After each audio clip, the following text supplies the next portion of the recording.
안녕하세요. 임플란트 타이거입니다. 정부에서는 역대 최대 규모의 추가 경정 예산안을 준비하고 있습니다. 그리고 이 추가 경정 예산을 통해서 긴급 일자리 55만 개를 창출하겠다라고 밝히고 있는데요. 긴급 일자리 55만 개, 어떤 일자리가 있고 이 일자리가 나에게도 해당이 되는지 자세하게 한번 살펴보려고 하는데요. 오늘 이 영상 궁금하시면 계속 봐주세요.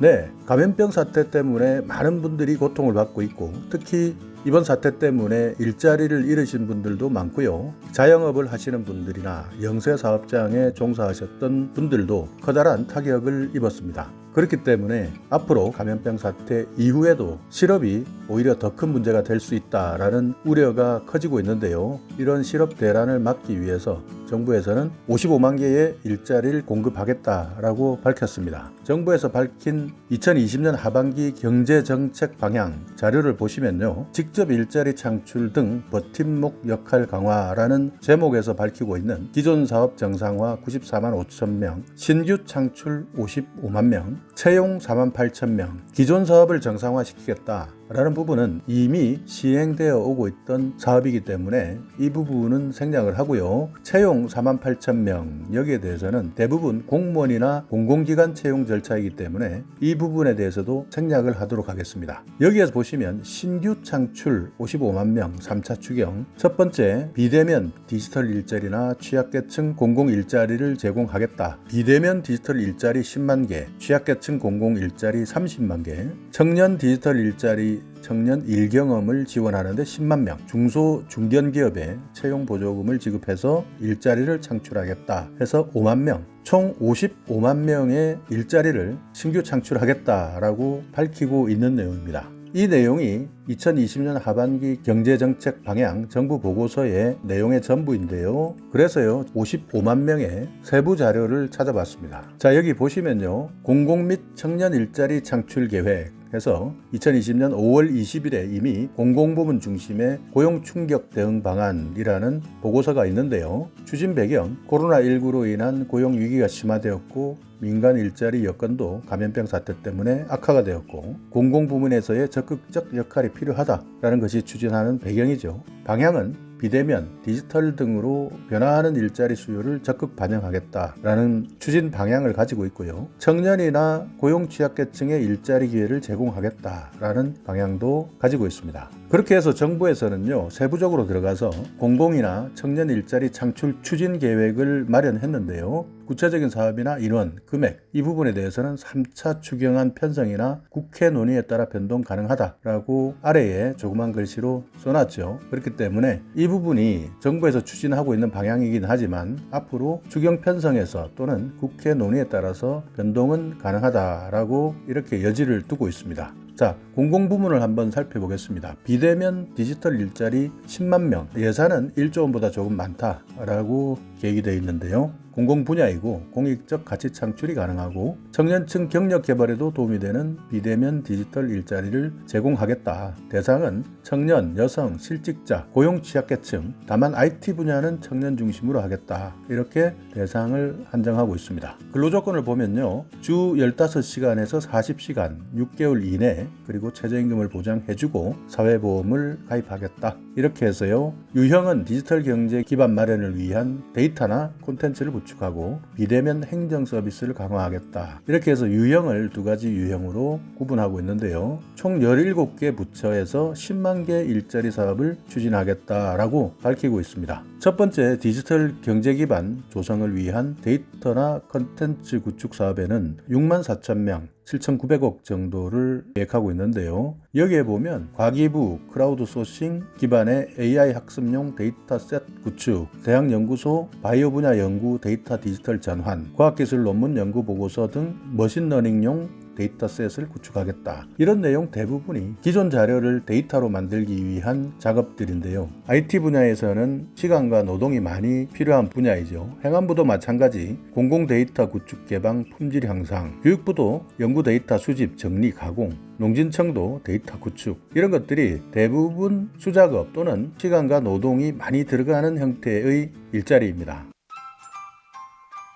비대면 디지털 산업 육성 기반 조성을 위한 일자리를 살펴보면 과기부에서는 역량 강화 교육, 복지부에서는 건강관리나 비대면 원격 협진, 교육부에서는 온라인 강의 교육 지원, 문체부에서는 문화산업 육성 관련 콘텐츠 조성, 중기부나 농진청에서는요 전통시장 마케팅이나 농업 분야 비대면 교육 홍보 콘텐츠를 만들겠다. 이렇게 해서요 사업 내용을 밝히고 있고요. 국토부, 고용부, 과기부, 법제처 이 내용도 자세하게 다 살펴보면 기존에 있는 정책이나 정보들을 작업을 통해서 데이터화시키고 DB화시키는 일들이 대부분입니다. 두 번째, 비대면 행정 서비스에 36,000명 계획을 하고 있는데요. 문체부, 복지부는 관광지나 소규모 공연장, 의료기관에 방역 활동을 하겠다. 문체부는 공공미술 프로젝트 등 문화예술계에 지원하겠다. 대부분 방역을 제외하고는 기존에 계획되어 있었던 일자리들이 이번 신규 창출 일자리 계획으로 들어온 것 아닌가 하는 의문이 생길 수밖에 없는데요. 과거부터 이런 작업, 이런 사업은 계속 진행이 되어 왔던 것으로 알고 있습니다. 신청은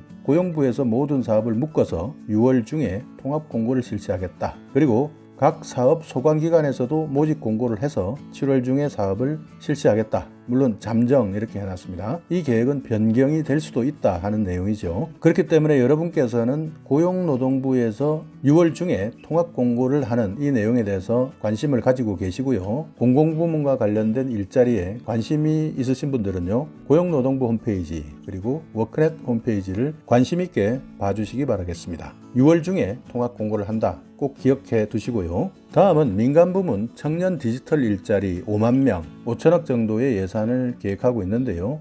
이것은요, 중소중견기업에서 IT 활용 가능한 직무에 미취업 청년을 채용했을 때 최대 6개월간 인건비를 지원해주겠다 하는 내용인데요. 대상은 만 15세에서 34세의 미취업 청년입니다. 5인 이상의 중소, 중견기업이 해당이 되고요. 근로조건은 15시간에서 40시간, 최저임금 이상을 지급하고 4대 보험을 가입한다. 지원해주는 내용은요. 1인당 인건비를 월 최대 180만 원에 간접 노무비 10만 원을 추가해서 총 190만 원을 지원해주겠다. 하는 내용인데요. 월 보수 총액이 200만 원을 넘는 분들은 최대 금액 180만 원에 10만 원, 그러니까 190만 원까지 지원을 해드리고요. 월 보수 총액이 200만 원 미만일 경우에는 지급 임금의 90%에 10만 원을 더 지원해주겠다 하는 내용이니까요. 참고하시고요. 운영은요, 청년이 IT 관련 직무 경험을 쌓고 기업은 실질적인 부가가치를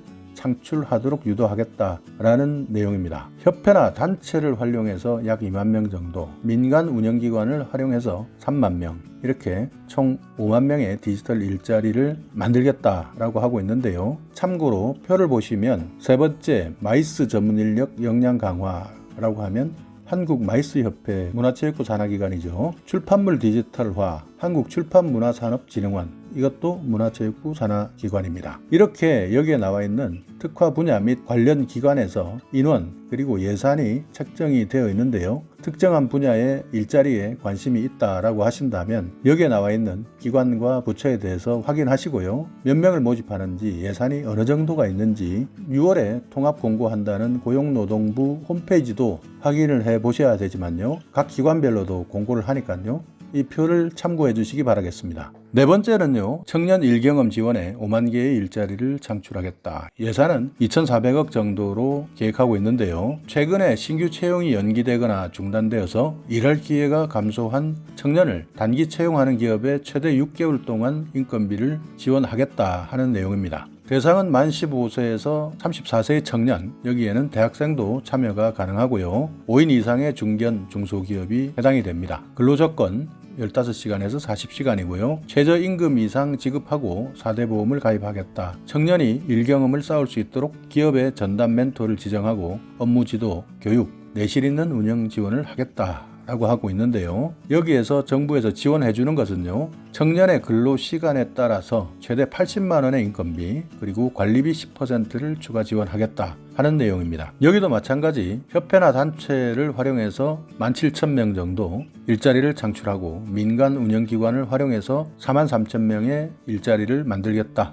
라고 밝히고 있습니다. 여기에 관심 있는 분들은 특화 분야 관련 기관의 예시표를 참고해 주시기 바라겠습니다. 다섯 번째로 중소중견기업 채용 보조금 여기에 5만 명의 일자리를 창출하겠다. 최근 감염병 사태 때문에 고용 상황이 특별히 악화된 시기에 이직한 구직자를 고용한 중소기업, 중견기업에 채용보조금을 지원하겠다 하는 내용이고요. 이것은 기존에 있었던 고용촉진장려금에 비해서 지원 요건을 완화하고 금액을 상향해서 기업의 신규 채용 노력을 적극 지원하겠다라는 내용입니다. 대상을 보면 코로나 이후에 일정 기간 실업 상태에 있는 사람, 6개월 이상 근로계약으로 신규 채용한 사업주, 여기에 해당되시는 분들이 대상이 되는데요. 기존의 고용촉진장려금은 1년 이상 근로계약을 체결한 사업주가 대상이 되었는데 딱 절반으로 줄어들었다 하는 내용을 참고하시기 바라겠습니다. 지원 내용은 최대 6개월간 중소기업 100만원, 그리고 중견기업 월 80만원, 이렇게 해서 기존 고용촉진장려금은 중소기업 60만원이고 대규모 기업은 30만원을 지원을 했었는데요.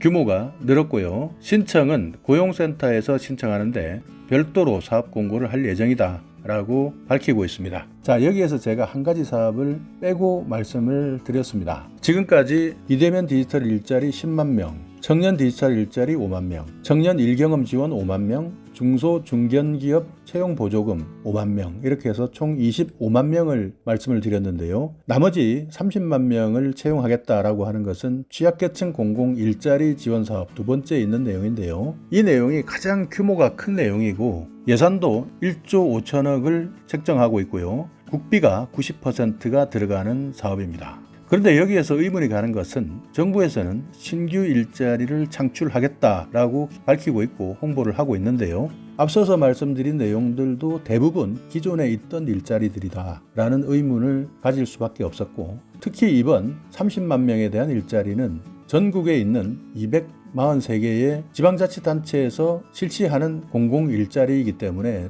더욱더 의문을 가질 수밖에 없습니다. 그러니까 신규 일자리 55만 개를 창출하겠다라고 한다면 일반적으로 국민들 입장에서는 새로운 일자리가 생기겠구나, 그렇기 때문에 이것이 경기를 진작시키고 장기적인 관점에서 일자리를 창출하는 데 도움이 되겠구나 라고 많은 분들이 생각을 하실 텐데요. 그러나 실제 내용을 뜯어보니 전국에서 이미 실시하고 있고 계획하고 있는 243개의 지방자치단체의 기존 일자리들을 모두 끌어모으니까 총 30만 개의 일자리가 나온 것 아니냐. 자, 여기 대상을 보면 취약계층이나 지역경제 침체로 생계 지원이 필요한 주민을 대상으로 하겠다 하고 있는데요. 다만 여기에서 저소득층, 실직자, 휴업자나 폐업자 이런 분들을 우선 선발하겠다. 사업 특성에 따라서 청년도 우대하겠다라는 것처럼 최근에 코로나19 사태 이후의 상황을 반영한 것은 맞아 보입니다. 다만 기존에 이런 내용이 있었기 때문에 이것이 신규로 55만 개의 일자리를 창출하겠다라고 하는 정부의 계획에서 특히 30만 개 이상의 일자리가 여기에 포함되어 있다 보니까요. 실제 신규 일자리가 아닌